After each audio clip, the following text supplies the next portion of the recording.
Hey everyone, I am just sitting here on my boat. I was doing a few things to it, just tightening some things up, checking some things, and you know what, I just wanted to make a quick little video for you to introduce a little series that I want to put out about live sonar, forward-facing sonar, and I just want to start off and give you my thoughts on it. I think it's a tool. I don't think it is this magic thing that everyone thinks should be banned. I remember the same things coming out when side scan came out. Oh, I miss the days when you know, there weren't all these fancy electronics. But I mean, look, 10 years, 12 years later now, you know, every freaking fish finder you can get now has side scan. So I get the barrier of entry. It gives people an advantage that pay the money. Well, yeah, it's another tool. It's a tool that those who don't have it can't get the information that it can give you out of it. And that's what bass fishing is. It's a game of taking the information, making the best decision, and going out there and executing based off the information that you have. So if you don't have forward-facing sonar, you're missing some information. Now, is it the end-all be-all? No, it's not a magic tool. Like I said, it's one of those things. You still got to go find them. You still got to go know where they are. You still got to know how to cast and how to work your bait. But it's going to give you information on how the fish are relating to structure. Are they interested in your bait? Making change colors, stuff like that. Favorite parts about forward-facing sonar. So I love side scanning and finding structure. So I was at a local lake. I had a bunch of fish habitats. Normally, I find that like 2 or 3 of those fish habitats have a real good population of bass and the others are kind of ignoring, but they're all in kind of a general area. So I had side scanned and I saw probably 6 of them. Put a waypoint down, go around, and you know me, I'd start fan casting until I hit it just right and I caught a fish. That could take like 30 minutes. I was able to point, find exactly where each fish habitat was and which ones had fish on them. So I was able to point like right there, okay, make that cast 1 o'clock. It's about 50 feet out.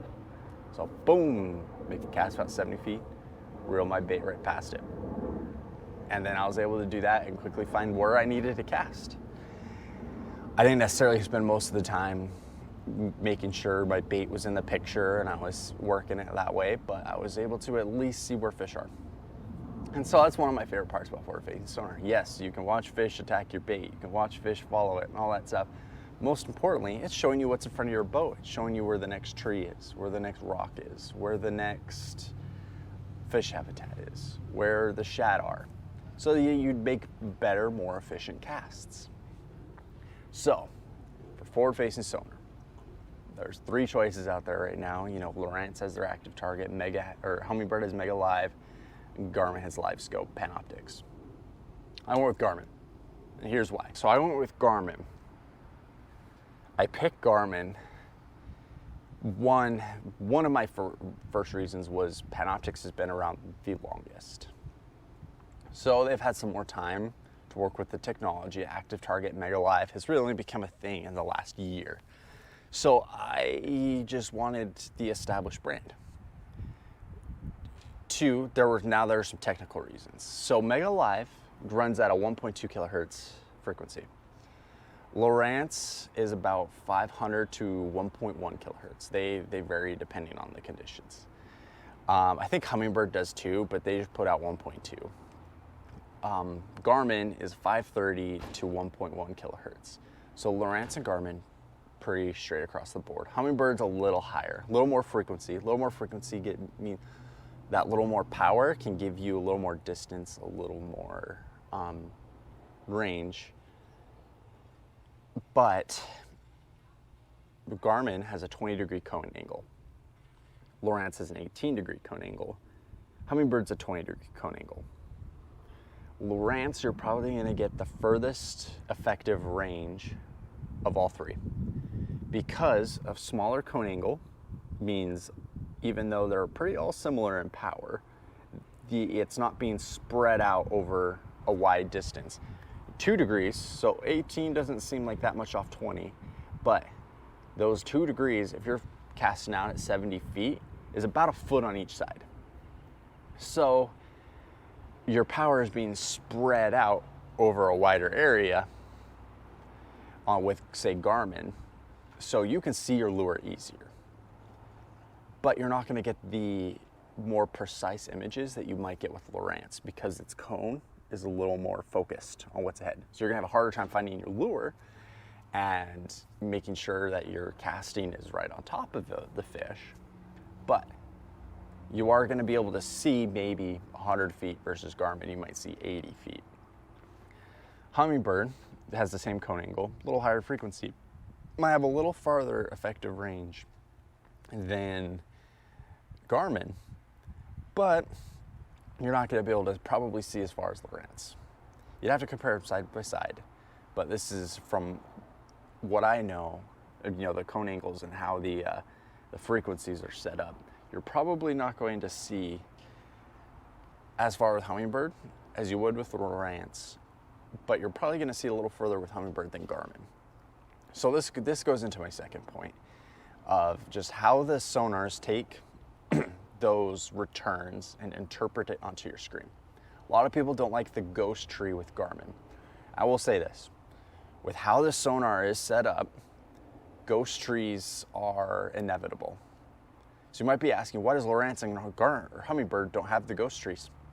Well, they have return flickering. When you get into that same area as kind of where Garmin would have their ghost tree, you might see some of the returns flickering. The flickering is the filtering out of noise. You can filter out the noise in Garmin pretty good, but you also lose your returns. You lose the quality of returns right there. If you're using a light lure, you might not see your lure where the ghost tree would be because it's filtered out. And same with Lowrance and Humminbird. You get some of the little flashing as they're trying to figure out what to filter out and what not to. I prefer how I run things is very low filters. I want to be the filter. I would rather have the ghost tree, which is the return of images, than have something filter that out. And I can't make up what is going on inside that ghost tree. Now, there are ways I can limit the ghost tree, but still have quality returns. I'm gonna show you that in a future video. Because like I said, this is a little mini series, but I can still get quality images with Garmin, but I can still see what's going on without a lack of quality that Lowrance and Humminbird are gonna have, because they're trying to stitch together what's going on versus just telling you what's going on and you and your brain interpret it. So from my experience, is they're all good. I just liked the quality of looking at videos of Garmin versus Lowrance and versus Humminbird. So I went with Garmin. Even though I'm a Lowrance guy, I have 3 Lowrances on my boat. They might be older HGS Gen 2s, but I run Lowrance.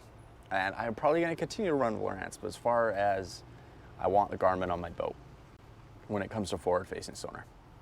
So the next video, I'm going to explain to you all the settings of Garmin. What are they? What do they truly do? When would you use them? When would you not use them? And I'm gonna go over that so that you just have a nice, good background if you're getting it for the first time of what these settings do. And then I'm gonna go to the lake. I'm gonna show you how I'm gonna clear my settings and just show you how I'd set it up. So please like and subscribe. Got a couple videos coming out in the next few weeks. It's 4th of July weekend. Might miss, but I'm going next week. Going next Monday, Tuesday. I'm gonna go to the lake, get these images for you, make these videos. So they're gonna be coming out soon. Please like, subscribe, go check them out.